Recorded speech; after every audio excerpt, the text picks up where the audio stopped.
Cette capsule vous est présentée par Evo Retro, distributeur d'accessoires cool pour gamers et collectionneurs de figurines et de jeux vidéo, ainsi que par la boutique Maixu pour vos peluches et articles décoratifs geek. Ici Sarah de Ciné Techno et voici ma critique du Blu-ray du documentaire Visions of Eight disponible auprès de Criterion depuis le 22 juin 2021. En 1972 avaient lieu les Jeux olympiques de Munich, les premiers en Allemagne depuis 1936. Le producteur David L. Wolper, à qui l'on doit notamment les séries Roots et The Thornbirds, ainsi que le film Willy Wonka and the Chocolate Factory, a convaincu les organisateurs des Jeux olympiques de le laisser mettre sur pied une équipe de cinéastes qui filmerait les Jeux de Munich. Ainsi, les réalisateurs Yuri Ozerov, Mai Zetterling, Arthur Penn, Michael Flegar, Kon Ichikawa, Miloš Forman, Claude Lelouch et John Schlesinger ont été mis à contribution, chacun ayant carte blanche sur le sujet couvert. Notamment, le segment de Schlesinger, The Longest, se concentre spécifiquement sur le marathonien britannique Ron Hill, qui était l'un des favoris de cette épreuve qui sera marquée par les attaques de terroristes palestiniens contre les athlètes israéliens.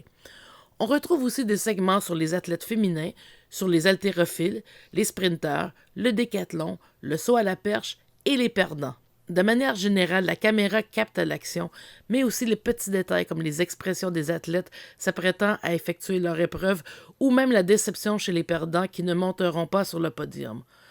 Kon Ichikawa, le réalisateur du superbe film Tokyo Olympiade, commence son segment, The Fastest, en montrant les différents coureurs au ralenti avant de présenter le sprint dans sa vitesse réelle. On remarquera que le roi et la reine de ces jeux, le nageur Mark Spitz et la gymnaste Olga Korbu, n'apparaissent pas dans Visions of Eight, qui met l'accent sur bien d'autres athlètes sans toutefois les nommer, et c'est peut-être là le point faible du film. On peut y découvrir entre autres Lyudmila Touricheva, une jeune gymnaste soviétique qui a pourtant marqué son époque, mais qui est éclipsée aujourd'hui par le souvenir des prouesses de Corbu et de Nadia Comaneci.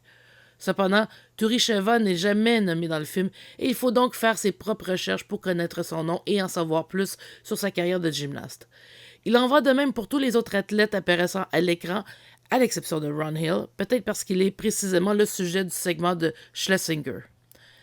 La restauration du film est magnifique et nous plonge vraiment à Munich en 1972.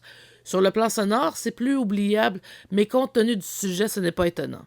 Plusieurs suppléments sont inclus sur le disque, dont une piste de commentaires par les podcasteurs Amanda Dobbins, Sean Fennessy et Chris Ryan du site web The Ringer, un court film promotionnel tourné sur place en 1972 et surtout un nouveau documentaire sur le tournage du film mettant en vedette notamment Lelouch, le monteur principal Robert K. Lambert, l'historien des Jeux de Munich David Clay Large et les enfants du producteur David L. Wolper et du cinéaste Arthur Penn. Dans ce documentaire, on découvre que le cinéaste sénégalais Ousmane Sambène devait participer au film, mais que son segment a été coupé parce que Wolper n'était pas satisfait du résultat de son tournage.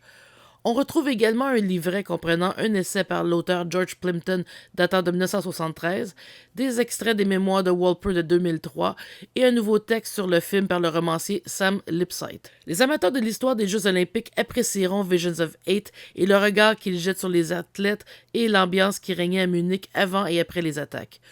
Tout comme Tokyo Olympiade avant lui et le film Jeux de la 21e Olympiade sur les Jeux de Montréal après lui, Visions of Eight ne se contente pas de résumer les exploits des gagnants et se penche sur l'humain derrière ces épreuves sportives de haut niveau. Visions of Eight obtient la note de 9 sur 10. Merci d'avoir été à l'écoute.